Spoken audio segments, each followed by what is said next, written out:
사진에 보는 것처럼 4층짜리 다가구 경매 물건입니다. 가격이 좀 많이 싸졌는데요. 14억이 7억이 됐으니까요. 그래서 이제 보니까 이제 추정치입니다. 추정치를 보면은 월세 수익이 대략 한 500 정도가 나와요. 건물 규모가 크죠. 예, 사진에 보는 것처럼. 그래서 월세 수익이 가장 큰 장점이 특징인 경매 물건입니다. 사건 번호는 2022 타경 48487, 감정가는 15억, 최저가는 7억 5천입니다. 다가구 주택이고요. 사용 승인일이 2011년이니까 지은 지가 벌써 이제 10년, 13년, 14년 차를 가고 있네요. 규모는 작은 평수는 아니에요. 땅이 이제 160평이고 건물이 거의 200평 가까이 되니까는 굉장히 다가구 건물 중에서도 이제 큰 축에 속한다. 하지만 최저가가 이제 7억이라는 점, 10억 이하라는 점, 그죠? 이게 땅이 100평이 넘어가면은 좀 커요. 그래서 나중에 건물이 이제 노후화되고 그래서 이제 땅값이 오른다고 하면 그 가치도 이제 주식처럼 한번 오르기 시작하면 좀 잘 오른다는, 그리고 이제 평수가 이제 평당 가격으로 땅값을 매기기 때문에 파급력이 좀 크다고 볼 수가 있습니다. 위치는 이제 수도권에 있고요. 평택시 신장동입니다. 그래서 보시는 것처럼 이제 전경인데요. 이게 피닉스 빌이라고 이렇게 되어 있고, 건물 외관에서 보면은 이제 약간 그 벽돌집인데 사진이 좀 이상하게 나온 것 같아요. 이쪽 화면이 보면은 좀 깔끔한 모습인데, 요거는 이제 벽돌 사이에 중간중간 좀 때가 낀 그런 모습이에요. 그리고 이제 건물 큰 평수 같은 경우는 수리비가 또 만만치가 않아요. 이게 보면은 건물이 200평이니까 옥상에 어떤 이제 방수나 그 다음에 바닥에 좀 하자가 있다고 하면은 그것도 무시 못합니다. 그래서 여기 사진은 좀 괜찮지만 여기 보면은 왼쪽 하단에 보이시나요? 이 벽돌에 이제 타일이, 그쵸, 외관을 싸고 있는 어떤 기둥에 있는 타일이 깨졌죠. 그래서 맨 세면이 보이는 겁니다. 그쵸? 그리고 여기서도 살짝 보이네요. 그쵸? 그래서 이제 동측에서 바라본 모습이에요. 그래서 1층 공동 출입구 현관인데요. 현관에는 뭐 딱히 흠잡을 거는 없습니다. 그쵸? 주차장이 양쪽에 있고, 뭐 오른쪽에 이런 어떤 진 같은 게 있고, 천장도 마찬가지로 뭐 깨지거나 그런 거는 없어 보입니다. 그래서 지적도를 보면은 일단 해당 경매 물건 같은 경우는 땅이 이쁘진 않습니다. 여기 보면 도로가 있고요. 이게 이제 아마 6m 도로, 이쪽이 이제 8m 도로인데 이 도로를 끼고 있기 때문에 차나 이런 거 진입은 좀 편한데 땅 모양이 이쁘진 않아요. 그죠? 여기 보시는 것처럼 여기서부터 이제 입구로 해갖고 이렇게 건물이 약간 가로 방향으로 누워 있잖아요. 그죠? 그래서 본건이 여기고, 해당 경매 물건뿐만 아니라 여기 112도 사실 경매가 나왔기 때문에 감정이 같이 돼 있어요. 그래서 본건은 요것만 대상이다. 1층 평면도인데요. 이게 보시면 여기죠. 도로, 아까 사진을 찍은 게 이쪽에서 도로에서 찍은 거예요. 보시면, 그쵸? 여기서 찍은 거니까 보면은 6m 도로. 그래서 이쪽을 보면은 이쪽부터 해갖고 주차 대수가 총 9대 정도. 근데 이제 사진에 보는 것처럼 뭐 이런 데도 되고 이 앞에도 되고, 그죠? 주차 공간은 충분히 넓어 보입니다. 그래서 9대인데 해당 경매 물건 같은 경우는 총 4층이죠. 그래서 1층은 주차장 한번 볼까요? 그렇죠? 1층은 주차장, 2층부터 4층까지는 각 두세 대, 3룸이 2개씩 있습니다. 그래서 총 6세대인데 주차는 총 8대까지, 그리고 9대군요. 예, 8대가 아니라 9대입니다. 9대까지 주차를 할 수가 있고, 그 다음에 마당도 있었어요. 그래서 여기도 주차를 할 수가 있으니까 주차에 대한 거는 좀 여력이 있다는 것을 좀 보여줍니다. 그래서 1층 평면도가 이렇게 돼 있고요. 그 다음에 2층, 3층, 4층은 같아요. 그래서 보시면 이게 조금 단점이 있는데 1층, 2층부터 4층까지는 전부 다 이렇게 번듯하죠. 그래서 방 3개, 거실 하나, 그 다음 화장실 2개 있어서 번듯하게 이제 3룸이 빠져 있는데, 오른쪽 같은 경우는 이제 방이 아까 이제 약간 괄호 방향으로 돼 있잖아요. 그래서 방이 좀 3개인데 마찬가지로 약간 이제 삐딱하게 돼 있는 거죠. 그죠? 이게 정사각형이 아니라 약간 이제 기역자 모양, 역기역자 모양으로 이렇게 돼 있기 때문에 이 1호 라인만 그래요. 그래서 그런 게 조금 단점이다. 근데 이제 방 개수나 욕실이 있는 거는 똑같아요. 방 3개에다가 욕실, 화장실 2개. 그리고 여기는 뭐 파우더룸, 안방에는 뭐 파우더룸까지 좀 되어 있네요. 이쪽 1호 라인은. 어떻게 보면 평수가 더 클 수도 있을 것 같아요. 여기 보면은 2호 라인은 보면은 욕실 있고, 안방에 있는, 이렇게 욕실이 있는 방이 안방이잖아요. 그죠? 근데 이제 파우더룸은 따로 없어 보입니다. 근데 이제 안방 자체가 이렇게 사진을 딱 보면은 2호가 더 크네요. 1호가 좀 작고, 그 다음에 파우더룸으로 빠진 게 있고요.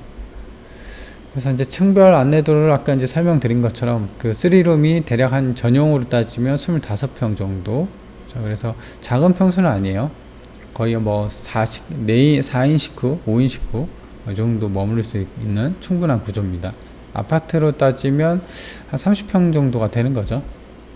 위치를 볼 건데요. 이게 보면은 위치가 지금 본건이 여기 있어요. 근데 이제 보면은 버스 정류장이 요 앞에 있기 때문에 교통편은 이제 버스로 왔다 갔다 하기에는 이제 걸어서 뭐 이렇게 베스트는 아니에요. 뭐 역세권이거나 뭐 그러진 않습니다. 근데 이제 주변에 보면은 전부 다 무슨 빌리지 있잖아요. 그래서 여기는 아파트 대단지 주거 환경이 아니라 빌라촌, 그 다음에 원룸촌에 있는 어떤 주거 지역에 있는 위치다 라고 볼 수 있습니다. 그래서 한번 보면은 주변에 보면 이렇게 그 오래된 빌라들이 많죠. 그렇죠? 여기도 그렇고 여기도 그렇고, 그죠? 그래서 이런 식의 어떤 빌라나 노후된 빌라나 원룸이 좀 밀집되어 있는 그런 그 위치에 있는 물건이다. 그래서 좀 더 축소를 해보면은 이게 이제 송탄역이 이쪽에 있어요. 1호선. 그렇죠? 오른쪽에 1호선 송탄역인데 여기가 대략 한 1km 넘게 좀 떨어져 있어요. 그래서 완전한 역세권은 아니고 버스를 좀 타고 왔다 갔다 해야 되고, 차가 있으면은 이제 그 큰 불편은 없겠죠. 왔다 갔다 하기에는.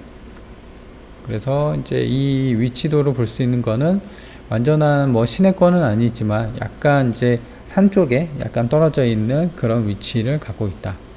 그래서 오른쪽에는 신장 1동 행정복지센터가 있고요. 그래도 뭐 버스 정류장이 요 앞에 있으니까 뭐 출퇴근 하는데 뭐 무리는 없죠. 그죠? 그리고 주차 차량이 있으니까 차량 대수도 많고요. 주차 대수고. 그래서 중요한 건 이제 월세인데, 보통 이런 다가구 같은 경우는 월세 수익 목적으로 많이 삽니다. 그렇죠? 그래서 지금 7억대니까 15억에 7억 됐으니까 많이 싸진 거죠. 그래서 이제 3룸인데 보면은 이제 이거는 이제 빌라예요. 어느 정도 감안을 해야 돼. 이제 어떤 이제 완벽한 비교 대상이 있는 건 아닙니다. 그렇죠? 그래서 본건 같은 경우는 다가구 주택이고, 그다음 빌라가 3룸인데 1280 정도에 나와 있습니다. 그래서 본건 같은 경우는 다가구 주택이기 때문에 빌라보다는 좀 열세예요. 우세가 아니라 열세입니다. 왜냐면 다가구 같은 경우는 이제 각각 독립된 세대가 있긴 한데 집주인이 하나잖아요. 그렇죠? 그리고 빌라 같은 경우는 이제 주차 대수나 이런 게 딱 지정이 돼 있지만, 다가구 같은 경우는 워낙 세대수가 많기 때문에 주차 공간이 부족한 게 단점이라 뭐 이런 월세 임대 시장에서는 조금 열세거든요. 하지만 이제 주차가 충분하잖아요. 그래서 그런 열세는 해당 다가구에서는 좀 없어 보입니다. 그렇죠? 그래서 비슷하게 월세를 받지 않을까라는 생각이에요. 그리고 3룸 같은 경우도 마찬가지로 이렇게 본건이 여기 있으면요, 태광 하이츠 여기 밑에인데 여기 가까운 데가 이제 1080, 또 이제 왼쪽으로 좀 더 그 안쪽으로 들어가면 90짜리도 있습니다. 그래서 보통 3룸이 80에서 한 90 정도의 월세가 나와 있어요. 그래서 본건이 여기 있고, 그래서 이제 총평인데요. 일단 해당 물건의 가장 큰 특징은 감정가 대비 반 가격이라는 거죠. 보통 이제 200평이 넘어가 버리면 뭐 시골 촌쪽내가 아닌 이상은 대부분 10억대예요. 근데 이제 15억이 이제 7억 됐으니까 많이 싸졌다라는 게 가장 어떤 장점이자 특징입니다. 그리고 월세가 480, 이 480은 제가 이제 총 6가구잖아요. 그래서 하나당 최소 이제 80을 받는다 치면, 90짜리도 있는데 뭐 80을 받는다 치면은 68에 48, 그래서 월세 수익이 480. 그러니까 이제 한 달에 500만원 정도의 월세 수익이 나오는 거죠. 근데 요거는 뭐 임대를 모두 올 월세를 놨을 때 가정한 거예요. 뭐 중간에 이제 월세가 좀 부담이 되니까 반전세로 좀 깎아달라는 사람도 있을 거고, 그다음에 올 전세로 들어온 사람도 있을 거고, 그렇죠? 그래서 거기에 따른 거는 좀 그 어떤 그 감안을 해야 된다. 그리고 이제 다가구의 가장 큰 단점이 이제 주차장이 부족한데, 이거 같은 경우 6세대인데 주차장이 9대 될 수 있고, 그 다음에 집 들어가는 그 마당 좀 넓은 폭의 어떤 도로 왼편에 또 주차를 될 수 있는 그런 특징으로 주차장이 좀 넓다. 이게 이제 장점이고요. 건물 평수가 200평이죠. 그리고 3룸이 6개다. 이게 이제 어떻게 보면은 장점으로도 볼 수 있는데요. 단점으로도 볼 수가 있습니다. 이게 보면은 아까 여기 있었죠. 왼쪽 하단에 여기 기둥에 세면이 보이도록 타일이 깨진 거. 이렇게 이제 보수가 필요해요. 그죠? 그래서 이제 옥상 같은 경우도 뭐 방수층이 깨졌다고 하면은 뭐 1, 200 나가는 게 아니에요.